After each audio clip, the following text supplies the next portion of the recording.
평생을 바쳐 일하고 낯선 땅에서 뿌리내리며 살아온 끝에 맞이한 은퇴가 과연 행복일까? 우리가 흔히 이야기하던 아메리칸 드림, 그 꿈을 좇아 미국으로 떠났던 수많은 1세대 이민자들의 노후는 지금 어떤 모습일까요? 은퇴 후에도 여전히 드림은 계속되고 있을까요? 아니면 현실은 다른 얼굴을 하고 있을까요? 오늘은 바로 그 이야기를 해보려 합니다. 1970년대, 80년대에 미국으로 떠난 수많은 한국인들은 고국에서보다 나은 삶을 꿈꿨습니다. 더 큰 기회, 더 나은 교육, 더 자유로운 세상을 향해 가족과 함께 짐을 싸던 장면은 그 자체로 눈물겨운 희망이었습니다. 식당을 열고 세탁소를 운영하며 밤낮 없이 일하던 그 손길 속에는 자식에게만큼은 가난의 굴레를 물려주지 않겠다는 의지가 담겨 있었습니다. 그렇게 30년, 40년이 흘러 이제 그들은 은퇴라는 문턱에 서 있습니다. 그런데 아이러니하게도 그 오랜 시간 쌓아온 노력의 끝이 반드시 풍요와 안정으로 이어지는 것은 아니었습니다. 뉴저지에 사는 72세 박 씨 부부의 사례를 들어보겠습니다. 박 씨는 1980년대 중반에 이민을 와서 세탁소를 30년 가까이 운영했습니다. 새벽 5시에 문을 열고 밤 9시에 닫는 생활을 반복했죠. 덕분에 아이들은 대학을 졸업했고 좋은 직장에 들어갔습니다. 그러나 정작 박 씨 부부에게 남은 것은 노후를 뒷받침할 든든한 연금도 넉넉한 저축도 아니었습니다. 미국 사회에서 자영업자로 일해온 탓에 연금 적립은 충분하지 않았고 의료비 부담은 생각보다 훨씬 컸습니다. 이제 일을 그만두고 나니 매달 내야 하는 월세와 병원비가 감당되지 않는 수준이 되어버린 겁니다. 자녀들은 각자 살기에 바빠 부모의 생활을 책임질 수 없다고 말합니다. 그렇게 박 씨 부부는 결국 생활비 부담을 줄이기 위해 한국으로 다시 돌아올지 아니면 미국에 남아 정부 보조에 의존할지를 두고 고민하는 상황에 놓였습니다. 또 다른 사례를 보겠습니다. 캘리포니아에서 35년간 살았던 김 여사 올해 68세입니다. 남편과 함께 식당을 하며 평생을 고생했고 노후에는 미국에서 안정적으로 살 수 있을 거라 생각했습니다. 그러나 남편이 갑작스럽게 세상을 떠나면서 상황은 크게 달라졌습니다. 남편 명의로 들어오던 연금은 절반 수준으로 줄었고 의료비와 생활비는 그대로 남았습니다. 혼자가 된 김 여사는 결국 한국으로 돌아가 월세방을 얻어 살게 되었습니다. 달러로 모은 돈을 원화로 바꿨으면 생활비가 한결 줄어들 거라 기대했지만 한국의 물가와 주거비는 예전과 달랐습니다. 미국에선 집을 소유하지 못했고 한국에서도 늦게 돌아와 보니 안정적인 거처를 마련하기는 쉽지 않았습니다. 미국에서는 이민 1세대로 외로웠고 한국에서는 오랜 이방인 생활 끝에 친척과도 어색해진 자신을 발견하게 된 것입니다. 어디에도 뿌리내리지 못한 삶, 이것이 은퇴 후 이민 1세대의 가장 큰 고통이었습니다. 이민 1세대가 겪는 은퇴 후 어려움은 단순히 돈 문제만이 아닙니다. 첫째, 정체성의 혼란입니다. 수십 년간 미국에서 살았지만 여전히 완전히 미국인이 될 수 없었고 이제 한국에 돌아오면 외국 물먹은 사람이라는 시선 속에서 또다시 낯설음을 경험합니다. 둘째, 사회적 관계의 부재입니다.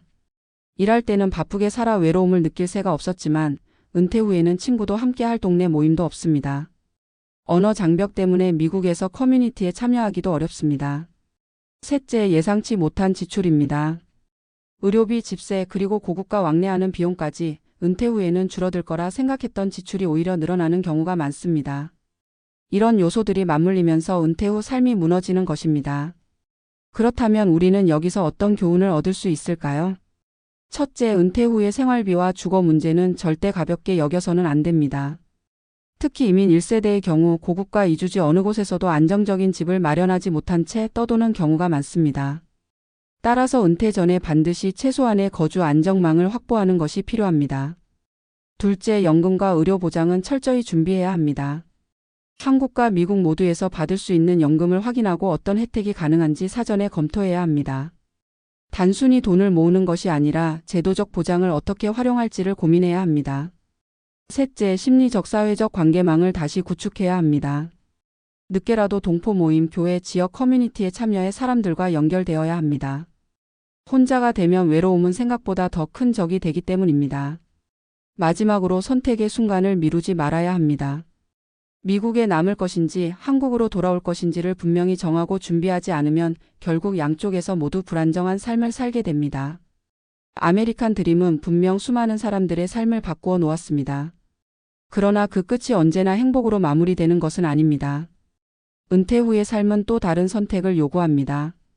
낯선 땅에서 고생만 하다 끝내는 것이 아니라 이제라도 자신에게 맞는 방식으로 삶을 다시 설계해야 합니다. 중요한 것은 어디에서 살 것인가가 아니라 어떻게 살 것인가입니다. 돈, 건강, 관계, 그리고 마음가짐, 이 네 가지 축을 균형 있게 준비해야만 은퇴 후에도 삶은 무너지지 않습니다. 오늘의 이야기를 통해 은퇴 후에도 우리 인생은 여전히 선택의 연속이라는 것을 기억하시기 바랍니다. 아메리칸 드림의 끝에서 다시 맞이하는 선택, 그것은 어쩌면 새로운 시작일지도 모릅니다. 살아오면서 은퇴라는 게 이렇게 무서울 줄 몰랐습니다. 젊을 땐 그저 열심히 일하면 다 잘 될 거라 믿었죠. 저도 마찬가지였습니다. 미국에 처음 왔을 때는 가진 것도 없고 영어도 서툴렀지만 그저 몸으로 버텼습니다. 새벽부터 밤까지 세탁소 문을 열고 닫기를 반복했고 주말도 없이 일했습니다. 그래도 힘든 줄 몰랐습니다. 아이들이 공부 잘하고 집에 웃음소리가 있었으니까요. 그게 제 인생의 의미였고 자랑이었습니다. 그런데 이제 은퇴를 하고 나니 참으로 덩그러니 혼자 남겨진 기분이 듭니다. 일할 때는 외로울 틈이 없었습니다. 손님이 오고 가고 하루 종일 몸이 바쁘니까 생각할 겨를이 없었죠. 그런데 가게 문을 닫고 집에만 있으니 조용함이 이렇게 무겁게 다가오는 줄 몰랐습니다. 하루 종일 누구와도 말을 섞지 않을 때가 많습니다. 아이들은 자기들 살기 바쁘고 전화 한 통 오기도 힘듭니다. 내가 그토록 희생하며 키운 아이들이지만 이제는 부모의 빈자리를 크게 느끼지 않는 것 같아 서운한 마음이 듭니다. 생활비도 문제입니다. 평생 가게를 했지만 남은 건 많지 않습니다. 은퇴하면 지출이 줄어들 거라 생각했는데 오히려 더 늘었습니다. 병원에 가는 횟수가 늘어나고 약값도 만만치 않습니다. 미국에서 자영업자로 일한 탓에 연금이 넉넉하지 않으니 매달 들어오는 돈은 빠듯합니다. 집세와 생활비를 내고 나면 손에 쥐는 게 거의 없습니다. 예전에는 힘들어도 일해서 메울 수 있었지만 지금은 몸이 따라주질 않으니 더 답답합니다. 때로는 한국으로 돌아가면 좀 나아질까 하는 생각도 하지만 한국 물가도 만만치 않다고들 하니 선뜻 결정을 내리지 못합니다. 건강은 은퇴 후 가장 큰 적이더군요. 젊을 때는 병원 근처에도 잘 안 갔는데 이제는 병원이 제 생활의 일부가 됐습니다. 당뇨, 혈압약을 챙겨 먹고 정기검진을 받으러 다니는 게 일상입니다. 몸이 아프니까 마음도 약해지고 마음이 약해지니 사람 만나는 것도 꺼려집니다. 혼자 집에 앉아 있으면 자꾸만 옛날 생각이 납니다. 그때 조금만 덜 일했더라면, 조금은 내 몸을 챙겼더라면 지금은 덜 힘들었을까 하는 후회 말입니다. 가족관계도 예전 같지 않습니다. 아내와 하루 종일 같이 지내다 보니 사소한 걸로 다툴 때가 많습니다.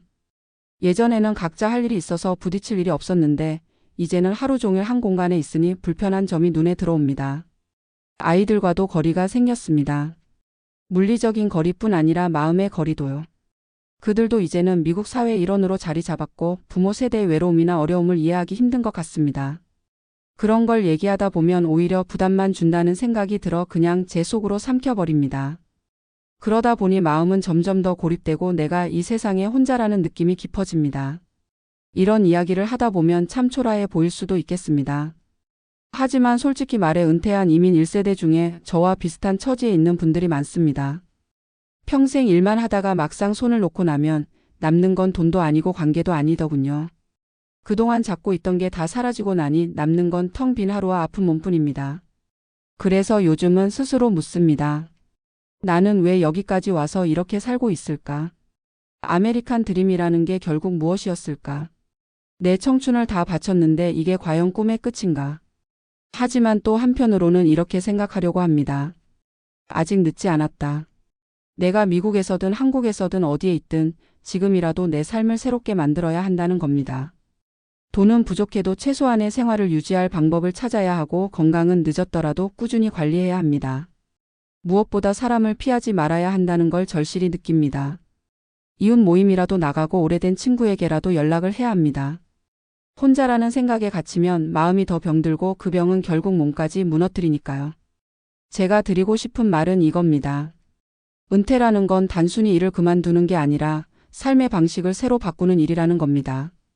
저처럼 뒤늦게 깨닫고 후회하지 마시길 바랍니다. 은퇴 전에 미리 준비해야 할 건 돈만이 아닙니다. 외로움과 건강 그리고 가족과의 관계를 어떻게 지킬지도 같이 고민해야 합니다. 만약 지금 은퇴를 앞두고 계신 분이 계시다면 꼭 기억하시길 바랍니다. 어디에서 살든 어떻게 사는지가 중요하다는 걸요. 저는 이제야 조금씩 알 것 같습니다. 아메리칸 드림의 끝에서 다시 시작해야 하는 건 새로운 꿈이 아니라 내 삶을 있는 그대로 받아들이고 지켜내는 용기라는 걸요. 그게 은퇴한 지금 제가 배운 가장 큰 교훈입니다.